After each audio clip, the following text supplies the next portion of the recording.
বিদ্যায় বাধা, কর্মে বাধা, সংসারে অশান্তি, ব্যবসায় অসফলতা, প্রেমে ব্যর্থ, সব রকম সমস্যা থেকে মুক্তি পেতে আজই যোগাযোগ করুন দীর্ঘ অভিজ্ঞতা সম্পন্ন জ্যোতিষ তান্ত্রিক বাস্তুবিদ 64 যোগিনী তন্ত্রের পারদর্শী শ্রী দিব্যজয় শাস্ত্রীর সাথে। নমস্কার, তন্ত্রের আলোয় অনুষ্ঠানে আরও আরেকবার আপনাদেরকে স্বাগত জানাই। জীবন মানেই কিন্তু সেখানে টানাপোড়েন থাকবে, সেখানে সুখ দুঃখ থাকবে এবং সেখানে বিভিন্ন পরিস্থিতির মোকাবিলা করতে হবে। কিন্তু এমন অনেক মানুষ থাকেন যারা কিন্তু সেই পরিস্থিতির সাথে যুঝতে পারেন না এবং তারপরে কি হয়, তারা এমন কিছু সিদ্ধান্ত নিয়ে নেন যেটা কিন্তু সত্যিকারের ভীষণভাবে দুঃখজনক। কাদের ক্ষেত্রে এরকম হয়ে থাকে, কারা জীবন যুদ্ধে লড়াইটা অন্তত করতে পারেন, আসুন আজকের অনুষ্ঠানে সেই নিয়ে একটা বিস্তারিত আলোচনা করি। এবং এই আলোচনায় যেমন প্রতিদিনের মতো এই অনুষ্ঠানে আপনারা পেয়ে থাকেন 64 যোগিনী তন্ত্রের সাধক, বাস্তুবিদ, তন্ত্রবিদ এবং জ্যোতিষ শ্রী দিব্যজয় শাস্ত্রীকে আজকের অনুষ্ঠানে উপস্থিত আছেন, স্বাগত জানাই। নমস্কার। ওম ত্র্যম্বকং যজামহে সুগন্ধিং পুষ্টিবর্ধনম উর্বারুকমিব বন্ধনন মৃত্যুর্মুক্ষীয় মামৃতাৎ। ওং হুং জুং সা মহামৃত্যুঞ্জয় শিবায় পাদুকায় নমঃ। নমস্কার, জয় মাতারা, জয় গুরু বামদেব। দেখুন, জীবন মানেই কিন্তু একটা যুদ্ধের ক্ষেত্র এবং সেই যুদ্ধতে যারা নামেন সেক্ষেত্রে দেখা যায় কারো কারোর হয়তো ওই লড়াই করার মানসিকতাটা অনেকটাই কম থাকে এবং যারা মানে লড়াইয়ে পিছিয়ে পড়েন তারাই কিন্তু আস্তে আস্তে মানে যে কোনো জায়গা থেকে তাদের নামটা পিছিয়ে পড়তে থাকে। তো এই যে কাদের ক্ষেত্রে এরকম হয়ে থাকে যে তারা লড়াইয়ে পিছিয়ে যাচ্ছেন এবং অবশেষে হয়তো সেই লড়াইয়ে নিজেকে একেবারে সামিল করতেই পারছেন না, একটা সাংঘাতিক কিছু সিদ্ধান্ত নিয়ে নিচ্ছেন, মানে আমি বলতে চাইছি হয়তো তারা আত্মহনন করছেন বা আত্মহত্যা করার মতন সেই ভয়ানক জায়গাতে পৌঁছে যাচ্ছেন। দেখো, আত্মহত্যার পথ কিন্তু অনেকেই বেছে নিচ্ছে এখনকার দিনে। আমি দেখছি, আমরা যদি টিভিতে বা কাগজে চোখ রাখি তাহলে সাম্প্রতিককালে কিছু আমি ঘটনা বলছি যেগুলো হয়তো সবাই এটা দেখেছেন বা শুনেছেন। যেমন খুব বড় একটি কফি সংস্থার যে মালিক, উনি আত্মহত্যার দিকে কিন্তু এগিয়েছিলেন, অগ্রসর হয়েছিলেন এবং করেও ছিলেন। কারণ কি, উনি এত ঋণে পড়ে গেছিলেন, মানে শয়ে শয়ে কোটি টাকা, বোধহয় কয়েক হাজার কোটি টাকা হয়তো উনি লোন নিয়ে ফেলেছিলেন। সেই জায়গায় দাঁড়িয়ে তার যখন ব্যবসা চলছে না, ব্যবসা যখন সেই জায়গায় উঠছে না সেই লেভেলে, তার তখন যখন পাওনাদারেরা যখন ব্যাংক থেকে তাকে বারবার প্রেশার ক্রিয়েট করছে যে তুমি লোন শোধ করো বা তুমি ইন্টারেস্ট দাও, তখন তিনি তার ফ্যামিলির কাছ থেকেও হয়তো কোনো সেই সময় সেরকম সেই লেভেলে সাপোর্টটা পায়নি। তখন তিনি এইরকম একটা মারাত্মক সিদ্ধান্ত নিয়ে ফেলেছিলেন। এটা কিন্তু কাগজে বা তুমি টিভিতে হয়তো দেখে থাকবে, নামটা আমি এখানে বলছি না, কিন্তু তিনি একটা খুব বহু নাম করা একটি কফি, যারা কফি মানে বিক্রি করছে, যারা ওই ক্যাফি, হ্যাঁ ওইরকম ওইটারই ওই ক্যাফি কফি ডেরি উনি মালিক ছিলেন। তো এটা সবাই আমরা দেখেছি যে উনি কি চাপের মধ্যে ছিলেন আর কেন উনি এই মারাত্মক একটা রাস্তা বেছে নিয়েছিলেন। তো এরকম কিন্তু আরও দু তিনটে আমি উদাহরণ দিতে পারি। যেমন সিনেমা জগতের সাম্প্রতিক কালের একটি হিরো, উনিও কিন্তু এই ধরনের একটি রাস্তা বেছে নিয়েছিলেন। খুবই মানে রিসেন্ট ঘটনা এটা। তো সেই জায়গা দাঁড়িয়ে আমি বলবো, কিছু কিছু এই যে ইন্ডাস্ট্রি আছে, যে এই যে জগৎগুলো আছে, সিনেমা, তারপরে তোমার এই যে এন্টারটেনমেন্ট, তারপরে তোমার এই ব্যবসা, তারপরে তোমার যারা ধরো কোনো লোন বা এই জাতীয় এর সাথে, যেমন বড় বড় যে সংস্থাগুলো আছে তাদের সাথে যুক্ত আছে, তারপরে তোমার এই ফান্ডিং, অনেক রকম চিট ফান্ডে যারা যুক্ত হয়ে আছে, এই ধরনের অনেক জায়গায় আমি দেখেছি এই আত্মহত্যার প্রবণতাটা খুব মারাত্মক। তা এই আত্মহত্যার সাথে কিন্তু বড় বড় নাম করা ব্যক্তিও কিন্তু এটা করেছিলেন। যেমন তুমি হয়তো জানবে, হলিউডের নাম করা ব্যক্তি যারা, এলভিস প্রেসলি বলো, হ্যাঁ মার্লিন মনরো বলো, এরা কিন্তু নাম করা সেই সময়ের বড় বড় সব সুপারস্টার ছিল, তারা কিন্তু এই পথ অবলম্বন করেছিল। কাজী এই জিনিসটা নতুন নয়, এটা কিন্তু আমাদের মানব সভ্যতা, আমরা কিন্তু বহু মানে প্রাচীন সময় থেকে দেখছি এই নিজেকে শেষ করে ফেলা বা আত্মহত্যার এই পথ। এমনকি আমরা দৈনন্দিন জীবনেও আমরা দেখি যারা শহরে থাকে, যারা এই পাতাল রেল বা মেট্রো রেলে চড়ছে, তারাও কিন্তু এই জিনিসটা প্রায়শই অনেকবার দেখেছে যে এই ধরনের আত্মহত্যার কিন্তু অনেকেই করে। তো এই জায়গাটা দাঁড়িয়ে আমি বলবো যে কেন এই যে কেন আত্মহত্যা করার প্রবণতা আসে, এটা কিন্তু তোমার ঋণ থেকে আসে। অনেক সময় দেখেছি আমরা, এই যে তুমি কফির এই যে কোম্পানির মালিক, ইনি কিন্তু ঋণগ্রস্ত হয়েছিলেন। ওই ঋণগ্রস্ত থেকে কিন্তু ঋণ থেকে বেরিয়ে আসার কিন্তু তিনি রাস্তা পাচ্ছিলেন না, সেই জায়গা দাঁড়িয়ে কিন্তু তিনি আত্মহত্যার দিকে চলে গেছিলেন।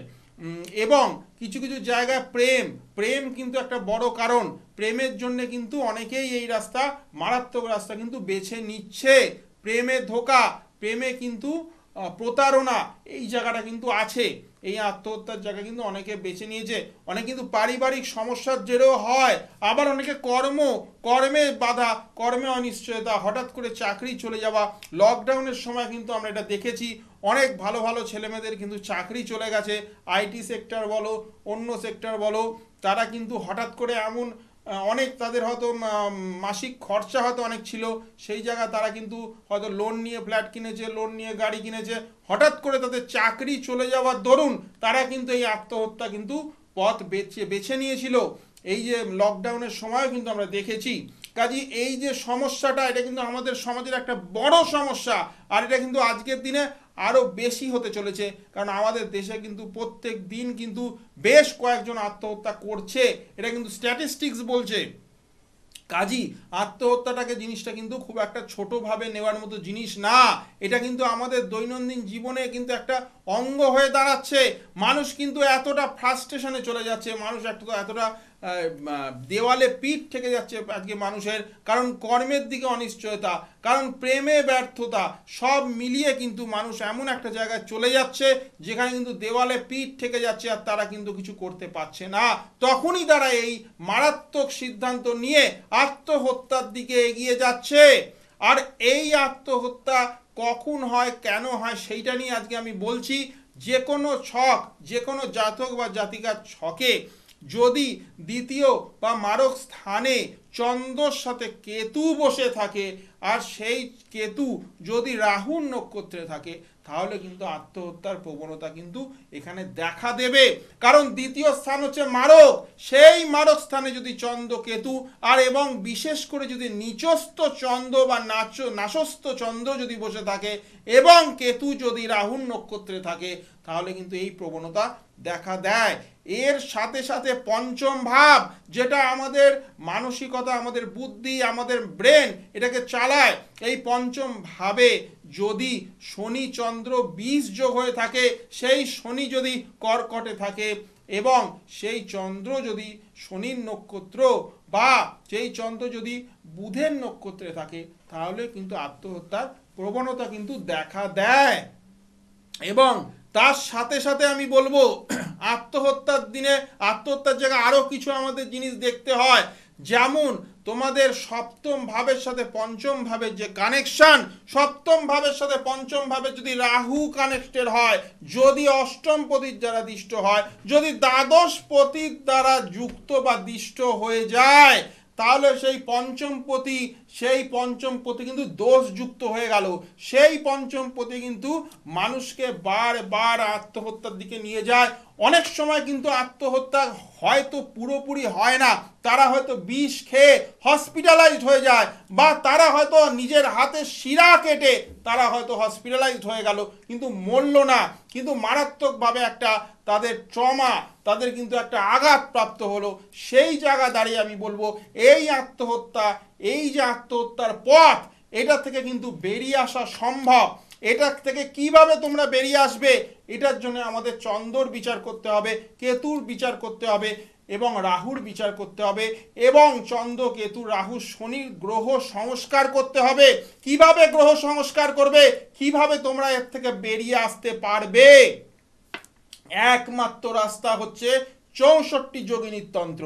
এই 64 যোগিনীর তন্ত্রে এমন শক্তি আছে, এর মধ্যে এমন পাওয়ার আছে, যেখানে দশমহাবিদ্যা, আর আছে মা দুর্গার শক্তি, মা চামুন্ডার শক্তি, নারসিংহীর শক্তি, বরাহীর শক্তি, ইন্দ্রাণীর শক্তি, মহেশ্বরীর শক্তি, বৈষ্ণবীর শক্তি, এই সব শক্তি মিলিত হয়েছে এই 64 যোগিনী তন্ত্রে।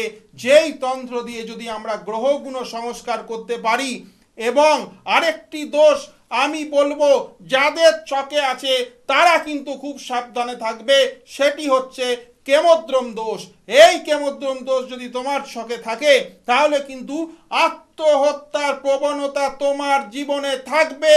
আমি দিব্যজয় শাস্ত্রী বলে দিচ্ছি, তাদের বাবা মাদের বলে দিচ্ছি, তারা কিন্তু অতি সাবধানে নিজের ছেলে মেয়েদের কিন্তু দেখবেন, নজরে রাখবেন, কারণ তারা কিন্তু আত্মহত্যার প্রবণতা কিন্তু তাদের মধ্যে আছে।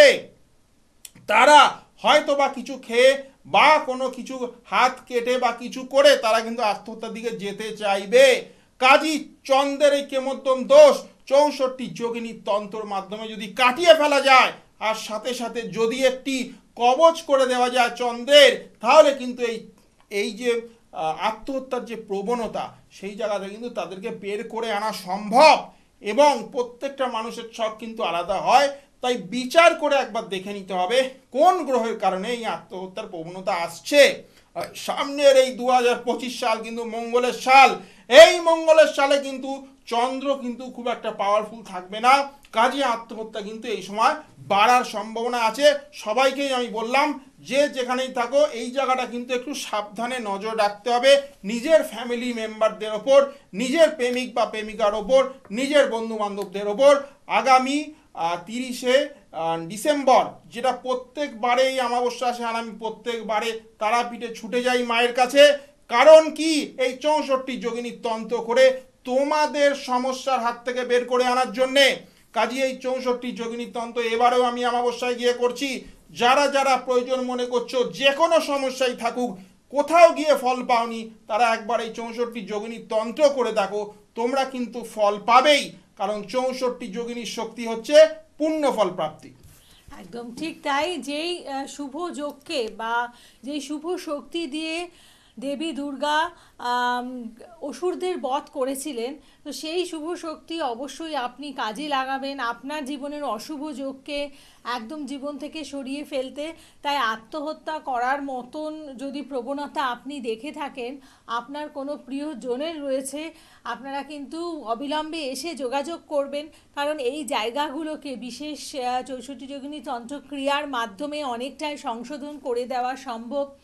আপনাদের কিন্তু ব্যাপারটিকে ফেলে না রেখে যত তাড়াতাড়ি সম্ভব এসে যোগাযোগ যদি করতে পারেন, তাহলে নিশ্চয়ই সেই অশুভ যোগ থেকে আপনি আপনার প্রিয়জনকে রক্ষা করতে পারেন, আপনি আপনার পরিবারকে রক্ষা করতে পারেন। যারা দিব্যজয় শাস্ত্রীর সাথে যোগাযোগ করতে চাইছেন, আপনারা ফোন করে নিন, বুকিং নাম্বারে ফোন করে বিভিন্ন চেম্বারে এসে আপনারা কনসালটেন্সি করতে পারেন। চেম্বার পাচ্ছেন আপনারা হাতিবাগানে, গড়িয়াহাটে, শিলিগুড়িতে এবং বর্ধমানে বিভিন্ন জায়গায় চেম্বার পাচ্ছেন। এবং তাছাড়াও কিন্তু তারাপীঠে প্রতি অমাবস্যা যোগে আপনারা শ্রী দিব্যজয় শাস্ত্রীকে পেয়ে যাবেন। সেখানে কিন্তু বিভিন্ন তন্ত্রক্রিয়ার প্রয়োগ করে থাকেন বিশেষ তিথি নক্ষত্রক্ষণে এবং হোমযজ্ঞের আয়োজন করেন। প্রত্যেকটি কাজ যেগুলো করে থাকেন, তন্ত্রের যে সমস্ত কাজগুলো তিনি আপনাদের থেকে নেন, সেগুলো কিন্তু হোমযজ্ঞের মাধ্যমেই তার সমাধান করেন। অতএব তার যে কাজের পদ্ধতি, কাজের ধারা, সেটা কিন্তু অনেকের থেকে আলাদা। যেই কাজ আপনাদেরকে অবশ্যই একেবারে সঠিক ফল দেবে, যার কারণে আপনি আপনার জীবনের অশুভ যোগকে আপনার জীবন থেকে দূরীকরণ করতে পারেন। তাই আত্মহত্যা করার মতন যোগ যদি আপনি বোঝেন বা আপনার প্রিয়জনের কারোর মধ্যে হয়তো লক্ষ্য করছেন, তাহলে অবশ্যই এসে যোগাযোগ করুন, আপনার হরোস্কোপকে দেখান এবং বাকি যা করণীয় সেটি অনলাইনেও বিচার করতে পারে। একদম, সেটি কিন্তু শ্রী দিব্যজয় শাস্ত্রী আপনাদের জন্য করে দেবেন। আজকের পর্ব এতটুকুই। সকলে ভালো থাকুন। নমস্কার। যোগিনী শক্তি, পূর্ণ ফল প্রাপ্তি। নমস্কার। জয় মা তারা, জয় গুরু বামদেব। নমস্কার।